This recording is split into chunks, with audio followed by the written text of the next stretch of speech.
क्यों बायजूस, जो एक समय दुनिया का सबसे बड़ा एडटेक स्टार्टअप था, आज उसकी वैल्यूएशन 0 है। जब पूरी दुनिया कोविड-19 के चलते घरों में थी, तब इस कंपनी ने एक नई उम्मीद जगाई। लोग सोचते थे कि ये सिर्फ एक ऐप नहीं, एक रेवोल्यूशन है। लेकिन कहानी में एक ऐसी मोड़ आई जिससे ये एजुकेशन रेवोल्यूशन कॉर्पोरेट फेलियर का एक बड़ा सबक बन गई। आज हम उसी सफर को समझेंगे और ये जानेंगे कि कैसे एक टीचर का ख्वाब उन्हीं के मुश्किल फैसलों और गलत मार्केटिंग स्ट्रेटेजी के बोझ तले टूट गया।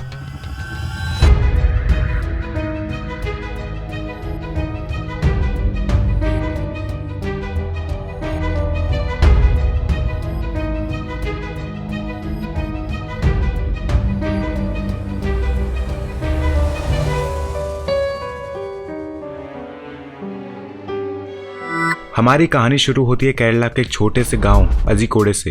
ये वो जगह थी जहां 5 जनवरी 1980 को बायजूस रविंद्रन का जन्म हुआ। उनके माता पिता रविंद्रन और सुभानवली दोनों स्कूल टीचर्स थे। उनके पिता फिजिक्स पढ़ाते थे और उनकी माँ मैथमेटिक्स। उनके बचपन का माहौल ही पढ़ाई से घिरा हुआ था। बायजू ने मलयालम मीडियम स्कूल से अपनी पढ़ाई पूरी की, वही स्कूल जहां उनकी माँ मैथमेटिक्स की टीचर थी। ये एक ऐसी शुरुआत थी जो आगे चलकर बायजू के एजुकेशन के प्रति नजरिए को डिफाइन करेगी। वो स्कूल में बैठकर पढ़ने की जगह अक्सर घर पर पढ़ना पसंद करते थे। इस आदत ने उनके अंदर सेल्फ पेस्ड लर्निंग की एक गहरी समझ पैदा करी। जब आप अपनी स्पीड और अपने तरीके से सीखते हैं तो चीजें ज्यादा आसान और आकर्षक लगती हैं। ये वही फिलॉसफी थी जो बाद में जाकर बायजूस द लर्निंग ऐप का फाउंडेशन बनी। एक ऐसा प्लेटफॉर्म जहां बच्चे स्कूल या क्लासरूम के प्रेशर से नहीं बल्कि अपनी सुविधा के अनुसार सीख सकते थे। अपनी स्कूलिंग पूरी करने के बाद बायजूस ने कन्नौर के गवर्नमेंट कॉलेज ऑफ इंजीनियरिंग से मेडिकल इंजीनियरिंग में बीटेक की डिग्री हासिल की। कॉलेज के बाद उन्होंने अपने करियर की शुरुआत एक मल्टीनेशनल शिपिंग कंपनी में एक सर्विस इंजीनियरिंग के रूप में की। ये एक स्टैंडर्ड करियर पाथ था, जैसे कि लाखों लोग चुन लेते हैं। लेकिन बायजू के अंदर कुछ और ही करने का जुनून था। उनका मन इंजीनियर की नौकरी में नहीं बल्कि पढ़ाने में लगता था। 2003 में एक छुट्टी के दौरान वो घर पर थे। उनके कुछ दोस्त जो कॉमन एडमिशन टेस्ट की तैयारी कर रहे थे, उन्होंने बायजू की हेल्प मांगी। बायजू ने उन्हें पढ़ाना शुरू किया। इसी दौरान दोस्तों के कहने पर बायजू ने भी कैट का एग्जाम दे दिया, सिर्फ मजाक के लिए। जब रिजल्ट आया तो सब हैरान रह गए। उन्होंने कैट में 100 परसेंटाइल स्कोर की थी, जो सबसे मुश्किल एग्जाम में से एक है। उन्हें देश के सबसे टॉप बिजनेस स्कूल्स IIM से ऑफर आई, लेकिन बायजू ने वो सब ऑफर ठुकरा दी और अपनी नौकरी पर वापस चले गए। ये सिर्फ एक बार का चमत्कार नहीं था। 2005 में एक बार फिर दोस्तों के जिद करने पर उन्होंने कैट एग्जाम दोबारा दिया और फिर से वही रिपीट हुआ।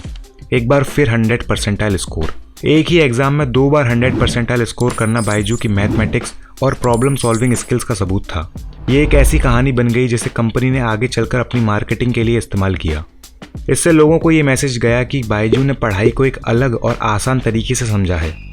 उसी समय उन्होंने ये भी रियलाइज़ किया कि उनका पैशन पढ़ाने में है।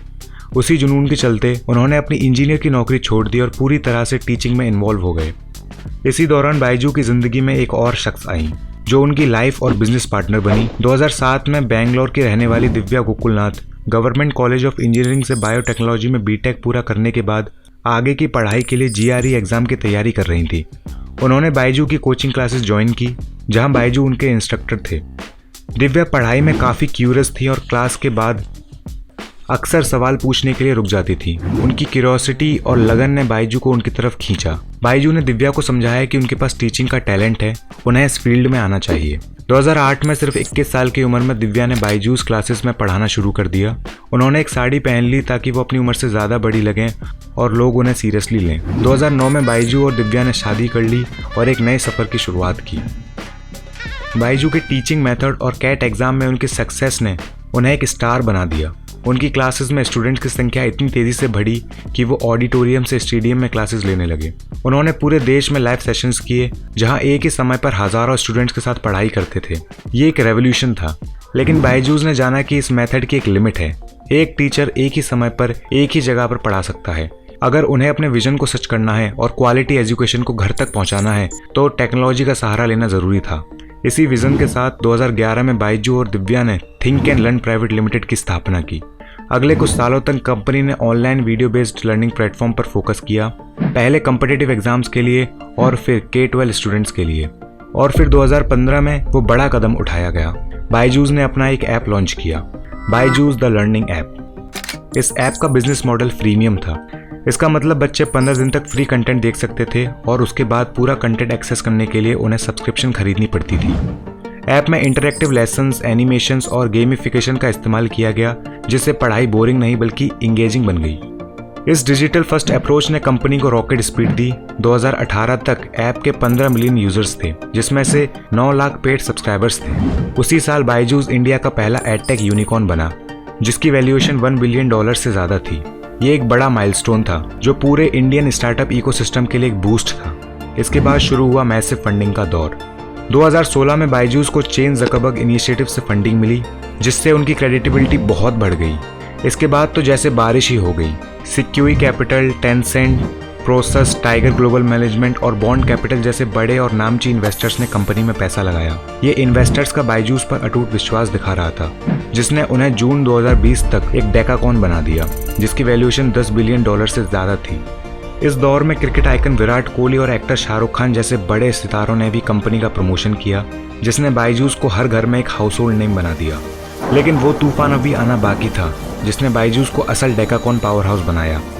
जब पूरी दुनिया कोविड-19 पैंडेमिक के चलते घरों में बंद थी और स्कूल्स बंद हो चुके थे, ऑनलाइन लर्निंग ने एक ज़रूरत का रूप ले लिया। बायजूस ने इस मौके का फ़ायदा उठाया और अपने एजुकेशन कंटेंट को स्टूडेंट्स के लिए फ्री कर दिया। इसने कंपनी के यूज़र बेस को एक्सपोनेंशियली ग्रोथ दी। अप्रैल 2020 तक यूज़र्स की संख्या 50 मिलियन हो गई थी और सितंबर 2020 तक 70 मिलियन। सब्सक्राइबर्स भी 2.8 मिलियन से बढ़कर 7.5 मिलियन हो गए। इस तेजी से बढ़ी यूजर्स बेस और फंडिंग ने कंपनी को अप्रैल 2022 में 22 बिलियन की वैल्यूएशन तक पहुंचा दिया, जो एक समय पर दुनिया की सबसे बड़ी वैल्यूएबल एडटेक स्टार्टअप बन गई। यहाँ पर एक छोटा सा समरी देखते हैं कि कैसे फंडिंग की बारिश ने बायजूस को आगे बढ़ाया। मार्च 2013 $9 मिलियन, फेब 2016 $75 मिलियन, सितंबर 2016 $50 मिलियन, दिसंबर 2018 $540 मिलियन, जून 2020 $10 million, September 2020 $500 million, April 2021 $1 billion, March 2022 $800 million, May 2023 $250 million। इस टेबल से साफ है कि कंपनी ने 4.45 बिलियन की टोटल फंडिंग 27 अलग अलग राउंड्स में हासिल की। हर फंडिंग राउंड के साथ उनकी वैल्यूएशन तेजी से बढ़ती गई और उनके पास नए प्रोजेक्ट्स के लिए पैसा आता गया। पैंडेमिक के दौरान मिली मैसिव ग्रोथ और फंडिंग ने बायजूस के फाउंडर्स को और भी आगे बढ़ाने के लिए एनकरेज किया। उनका नया मकसद एक एडटेक यूनिवर्स बनाना था। इस मकसद को पूरा करने के लिए उन्होंने एक एग्रेसिव एक्विजिशन स्पीड शुरू की, जहां उन्होंने दुनिया भर की कंपनीज को खरीदना शुरू कर दिया। 2021 में उन्होंने करीब 2.6 बिलियन से ज़्यादा खर्चा किया सिर्फ कंपनीज को एक्वायर करने के लिए। उनकी इस एम्बिशन का सबसे बड़ा एग्जाम्पल अप्रैल 2021 में आया, जब उन्होंने आकाश एजुकेशनल सर्विसेज लिमिटेड AESL को लगभग $1 बिलियन में खरीदा। आकाश पिछले 33 सालों से मेडिकल और इंजीनियरिंग एंट्रेंस एग्जाम के लिए कोचिंग दे रहा था और इसका पूरे देश में एक एस्टेब्लिश्ड ऑफलाइन नेटवर्क था। ये एक्विजिशन बायजूस के लिए बहुत स्ट्रेटेजिक था, क्योंकि इससे वो हाइब्रिड लर्निंग मॉडल में एंटर कर सकते थे, जहां ऑनलाइन कंटेंट और ऑफलाइन टीचिंग का बेस्ट कॉम्बिनेशन स्टूडेंट्स को मिलता। आकाश के अलावा उन्होंने और भी कई कंपनीज को खरीदा। इसमें whitehead junior, epic, great learning और टॉपर जैसी बड़े नाम शामिल थे। हर एक एक्विजिशन उनके यूनिवर्स को पूरा करने का एक स्टेप था। जैसे एपिक किड्स के लिए एक डिजिटल रीडिंग प्लेटफॉर्म था, ग्रेट लर्निंग प्रोफेशनल कोर्सेज के लिए और व्हाइटहेड जूनियर कोडिंग के लिए। लेकिन इस तेजी से चल रही रेस में कई गलतियां भी हुई। व्हाइटहेड जूनियर एक्विजिशन सबसे ज्यादा विरोध का शिकार बनी। इस पर मिसलीडिंग एडवर्टीजमेंट का इल्जाम लगा। उन्होंने एक इमेजिनरी कैरेक्टर वुल्फ गुप्ता का इस्तेमाल किया था, जिसने ये दावा किया था कि उसने व्हाइटहेड जूनियर से कोडिंग सीखकर गूगल से जॉब हासिल कर ली है। इसके अलावा उनकी सेल्स टीम पर प्रेडेटरी टैक्टिक्स इस्तेमाल करने के इल्जाम लगे। पेरेंट्स ने बताया कि उन्हें बार बार कॉल करके बच्चों के फ्यूचर का डर दिखाकर जबरदस्ती महंगे कोर्सेज खरीदने के लिए फोर्स किया जाता था। इसने बायजूस के ब्रांड पर एक बहुत बड़ा दाग लगाया। ये दिखा रहा था कि कंपनी का फोकस एजुकेशन से हटकर सिर्फ यूजर एक्विजिशन और सेल्स पर हो गया है। व्हाइटहेड जूनियर ने सॉफ्टवेयर इंजीनियर प्रदीप पूनिया पर 20 करोड़ का डिफेमेशन सूट भी फाइल किया, जिसे बाद में वापस ले लिया गया। ये सब कंट्रोवर्सी सिर्फ रेपुटेशन को ही खराब नहीं कर रही थी, बल्कि इनका सीधा असर कंपनी के फाइनेंशियल्स पर भी पड़ रहा था। फाइनेंशियल ईयर 21 में बायजूस को 4,588 करोड़ का मैसिव लॉस हुआ और उनके टोटल लॉस में व्हाइटहेड जूनियर का योगदान 26.73% था। इसके अलावा Code.org, जो एक US based non profit organisation थी, उन्होंने भी व्हाइटहेड जूनियर पर $3 मिलियन के अनपेड ड्यूज के लिए केस फाइल कर दिया। इससे साफ हो गया कि कंपनी ने जिस तेजी से कंपनीज खरीदी उन्हें सही से इंटीग्रेट नहीं किया और उनका cash burn out of control हो गया। जहां एक तरफ बायजूस एक्विजिशन कर रही थी और उनकी वैल्यूएशन बढ़ रही थी, वहीं दूसरी तरफ कुछ रेड फ्लैग्स भी दिखने लगे थे। कंपनी के खर्चे उनके रेवेन्यू से ज़्यादा थे, लेकिन सबसे बड़ा झटका नवंबर 2021 में आया, जब बायजूस ने यूएस लैंडर से 1.2 बिलियन यूएसडी का टर्म लोन बी लिया। ये एक बहुत बड़ा लोन था जो कंपनी ने अपनी ग्लोबल एक्सपेंशन को फ्यूल करने के लिए लिया था, लेकिन इस लोन ने ही कंपनी के डाउनफॉल का सबसे बड़ा रोल प्ले किया। तो ये टर्म लोन भी क्या होता है, चलिए इसे आसान भाषा में समझते हैं। इमेजिन कीजिए कि आपको एक बड़ा घर खरीदना है, लेकिन आपके पास इतने पैसे नहीं हैं, तो आप कई बैंक से थोड़ा थोड़ा लोन लेते हैं। हर बैंक के अपने टर्म्स एंड कंडीशन होते हैं। इसी तरह जब एक कंपनी को बहुत ज़्यादा पैसे चाहिए होते हैं तो वो कई सारे लैंडर्स या बैंक से एक बड़ा लोन लेती है, जिसे टर्म लोन भी कहते हैं। ये लोन लॉन्ग टर्म होता है, जिसकी इंटरेस्ट रेट बदलती रहती है और अक्सर इसमें लैंडर्स को ज़्यादा पावर मिलती है। बायजूस ने इस लोन पर 2023 में इंटरेस्ट पेमेंट मिस कर दी और इस वजह से उनके लैंडर्स ने उन पर कोर्ट में केस फाइल कर दिया। ये एक टेक्निकल डिफ़ॉल्ट था, जिसके बाद लैंडर्स ने उनकी US based subsidy Byju's alpha का कंट्रोल ले लिया। उसके बाद लैंडर्स ने इल्ज़ाम लगाया कि कंपनी ने 1.2 बिलियन लोन में से 533 मिलियन इल्लीगली ट्रांसफ़र कर दिए हैं। इस पैसे को बायजूस अल्फा के एक हैज फंड में ट्रांसफ़र किया गया था, जिसे कोर्ट ने बाद में एक फ्रॉडेंट ट्रांसफ़र और थेफ्ट कहा। बायजूस ने इस इल्ज़ाम को हमेशा गलत बताया है। इस फाइनेंशियल मिसमैनेजमेंट और लीगल डिस्प्यूट्स के बीच कंपनी के अंदर से भी कई बड़ी खबरें आई। जुलाई 2023 में कंपनी के ऑडिटर्स डिलॉयट ने इस्तीफा दे दिया। उन्होंने कहा कि वो कंपनी के डिलेड फाइनेंशियल रिपोर्ट्स और गवर्नमेंट इश्यूज़ की वजह से ऑडिट कंप्लीट नहीं कर पा रहे थे। डिलॉयट ने उन्हें फाइनेंशियल ईयर 21 के रेवेन्यू को डिफर करने की सलाह दी थी। जब एक बड़ी ऑडिटर कंपनी जो सालों से आपके अकाउंट्स हैंडल कर रही हो अचानक से रिज़ाइन कर दे, तो ये एक बहुत बड़ा रेड फ्लैग होता है इन्वेस्टर्स के लिए। डिलॉयट के बाद बायजूस ने बीडीओ को अपना नया ऑडिटर अपॉइंट किया, लेकिन बीडीओ ने भी बाद में इस्तीफा दे दिया। बायजूस ने इल्ज़ाम लगाया कि बीडीओ ने इसलिए इस्तीफा दे दिया क्योंकि उन्होंने पुरानी रिपोर्ट्स को बैकडेट करने से मना कर दिया। इसके अपोजिट बीडीओ ने कहा कि वो मैनेजमेंट से सपोर्ट ना मिलने और रिपोर्ट्स में डिले की वजह से रिज़ाइन कर रही है। इस तरह के पब्लिक स्टेटमेंट्स ने इन्वेस्टर का ट्रस्ट पूरी तरह से ख़त्म कर दिया, लेकिन असली तूफान अभी आना बाकी था। बीसीसीआई यानी board of control for cricket in India, जिसे बायजूस ने स्पॉन्सर किया था, उसने बायजूस के खिलाफ national company law tribunal NCLT में केस फाइल कर दिया। उनका कहना था कि बायजूस ने उन्हें स्पॉन्सरशिप के 158 करोड़ के ड्यूज नहीं भरे हैं। ये केस इतना इम्पोर्टेंट था क्योंकि इसकी वजह से NCLT ने जुलाई 2024 में बायजूस को कॉर्पोरेट इंसॉल्वेंसी रेजोल्यूशन प्रोसेस में डाल दिया। ये पहली बार था जब कंपनी पर लीगली इंसॉल्वेंसी प्रोसीडिंग्स शुरू हुई थी।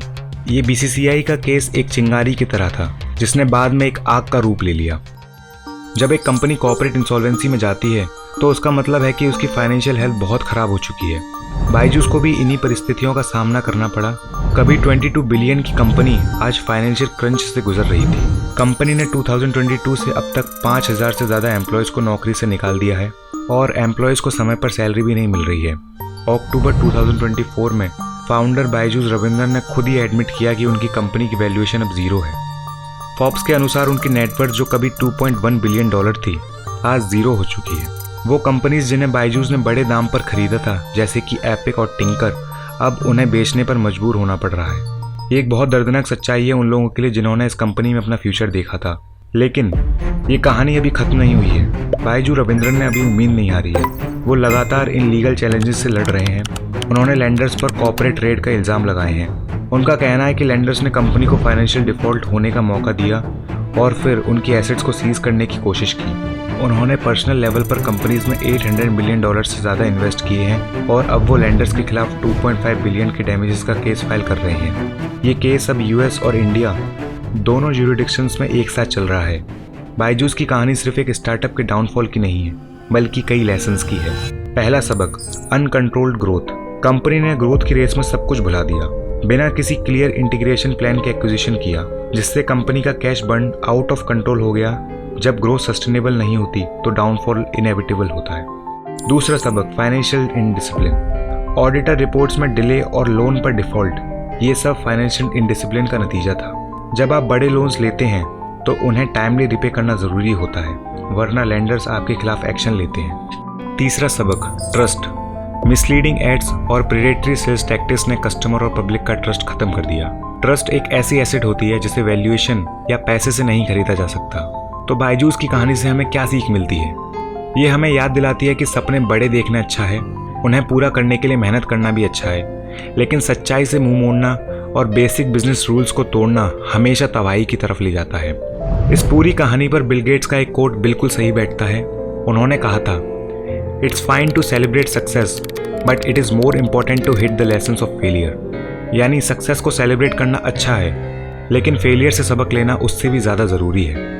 बायजूस की कहानी इस बात का एक बेहतरीन उदाहरण है।